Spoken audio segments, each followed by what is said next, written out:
Hey everyone, this is Brooks Popwell from Pure Life Ministries. You're about to hear part of our bi-weekly podcast, Purity for Life. Hope you enjoy. This PLM audio article explores the dark story of the adult entertainment industry and its formation in the late 20th century in connection to the activities of the Mafia. There were many people who contributed to the explosive emergence of X-rated movies in the 70s, such as Hugh Hefner, Larry Flynt, John Holmes, and Linda Lovelace, to name a few. But the most important players were the gangsters lurking behind the scenes out of the public's eye. Members of the Mafia had been making a modest income by producing stag films for at least 10 years when, in 1971, some associates of the Colombo organization, one of 5 Mafia families in New York City, hit the jackpot after producing an enormously successful X-rated comedy. Filmed mostly in a motel on Biscayne Boulevard in North Miami, the movie cost less than $25,000 to produce, but within a couple of years, the mob had raked in a staggering $50 million in profit. This windfall attracted other mafiosos such as Robert DiBernardo, a capo in the Gambino organization, who presented himself more like a Wall Street broker than a smut-peddling thug. He began Star Distributors, which became the main supplier of pornography in New York City. He was also responsible for bringing all of the pornographers under the control of the mob. Another key player was Michael Zaffarano, who was the main contact between the mob and the porn industry. He often mediated disputes between various mafia families over the production of X-rated movies. By the mid-'80s, most of the porn industry had moved to Southern California. According to testimony before the Meese Commission by Captain James Doherty of the LAPD, almost 90% of adult films were produced in Los Angeles. Chief Daryl Gates went on to say that at least 85% of the porn industry was controlled by organized crime. As the sales of pornographic movies continued to skyrocket, the FBI decided to investigate. Early in 1977, they launched the largest undercover operation in their history, known as MyPorn, which is short for Miami Pornography. Agents Patrick Livingston and Bruce Alofsky set up shop in Miami, posing as distributors of adult entertainment. What was initially targeted as a 6-month probe with a modest budget of $25,000 eventually developed into an extremely dangerous 2.5-year investigation of the Mafia's involvement in obscenity, costing taxpayers almost $500,000.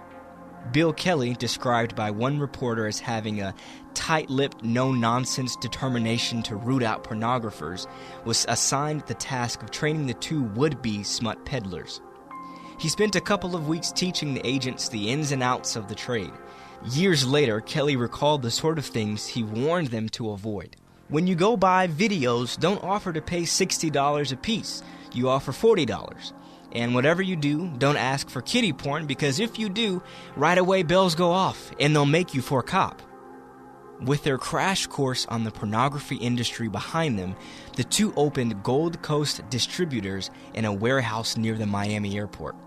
Ostensibly a blue jean outlet, the real business operating out of the store was the distribution of adult films and magazines. Unbeknownst to a number of criminals who would visit the location, an electronics expert for the Bureau had wired the building with cameras and microphones. Much valuable and irrefutable evidence was gathered there over the coming months. Livingston and Alofsky began making contacts with lower echelon players, but they were so effective that before long, they had done what Kelly had deemed impossible. They were able to infiltrate the close-knit ranks of the country's pornography leadership. "These guys were good," recounted Kelly years later.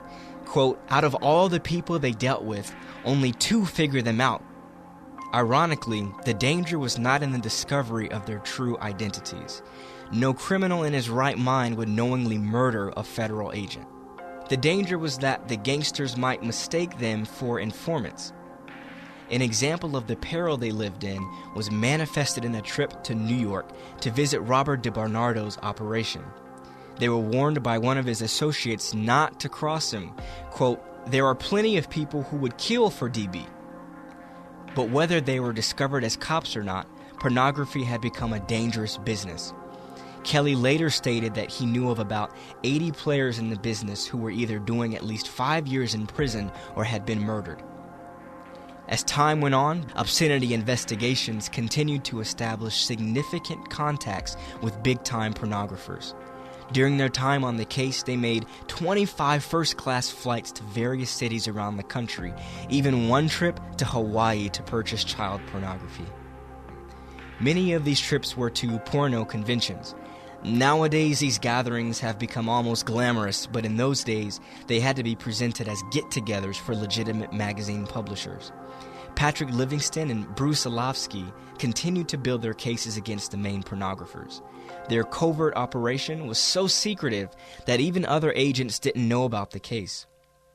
After about a year, prosecutors with the Justice Department opened a grand jury investigation and began presenting evidence which the agents continually supplied. Kelly describes the logistical nightmare involved. Quote, "We had a room about the size of a big bedroom full of obscene material that we were going to present in a trial on 50-plus defendants.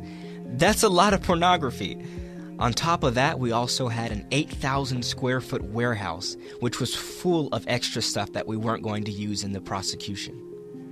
In his book, Lost Undercover, author Ron Lebrecht describes a dangerous situation that arose toward the end of the MyPorn investigation when Livingston visited Michael Zaffarano in New York. This extended excerpt describes exactly what he experienced. As a powerful mob boss, Zaffarano played the game in classic fashion and was typically insulated from the daily work. It was primarily because of his less public stance that the agents had never met him. Pat decided to force an encounter, flying to New York to confront Zaffarano in his Times Square office, located near his Pussycat Theater on 42nd Street. The confrontation, however, was unnerving. Pat unexpectedly encountered the Mafia figure in the hallway outside his 6th-floor office. Zaffarano was a menacing man whom Pat immediately feared, especially since he was unarmed. He knew he would have to make his undercover character totally believable. To this end, he kept the conversation as vague as possible until Zaffarano acknowledged some mutual acquaintances. When they moved from the hallway into Zaffarano's back office, however, Pat pushed too hard with his questioning, asking whether it was true that one of Zaffarano's acquaintances had gone to jail for him. The pornographer immediately tensed, as if a revelation had come to him, and a grim look came over his face as he told Pat to get out and never come around here again.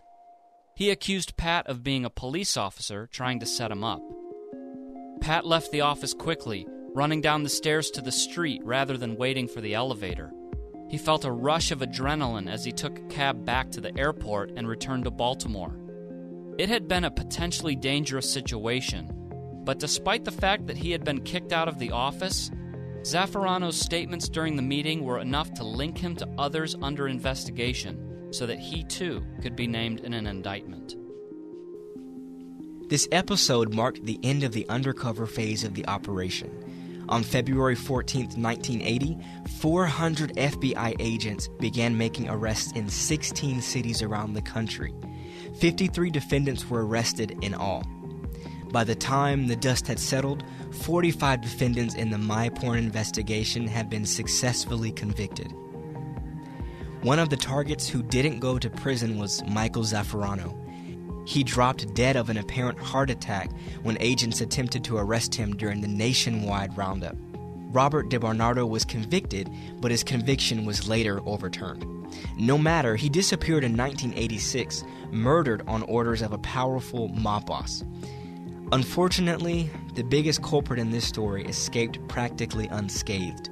The pornography industry has tripled in size since those early days and, more importantly, has managed to gain a degree of credibility in the mind of the American public. Today's leaders in the industry are more likely to be young computer geeks like Seth Warshawski, owner of Internet Entertainment Company. It seems highly unlikely that there will ever be another MyPorn investigation. The FBI continues to pursue obscenity cases, but for the most part has confined its attention to child pornography. The lack of concern shown by most Americans over the effects of pornography on our culture has stymied any momentum law enforcement previously had. The sad fact is that the dirty business of hawking obscene material appears to be a welcomed addition to the new global community.